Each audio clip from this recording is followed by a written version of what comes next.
Now that we've finished creating all of the projects for the workshop, let's review them all to see how they all came together. We're going to start by looking at project 1, which was a single 12 by 12 page, again with the fun bracket shape, all the pattern papers that tuck in to that paper piece look, the beautiful large snowflakes, and a layered sticker and wooden title. I love that page.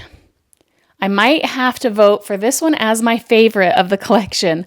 I love the light and airiness of it. I love the circular photos and the wood framing from that brown around them. I love that all the large embellishments focus on the photos. So I think that might be my winner favorite. Until I look at this one and I realize how much I love this one as well.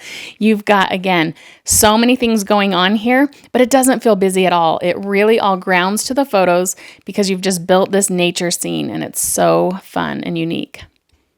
Here's our final one, really clean. I love this one because of that. I've got 3 photos on it. It's clean, but again, lots of visual details with the tilted frames, the journaling spot, the large trees. Such a fun way to bring this all together.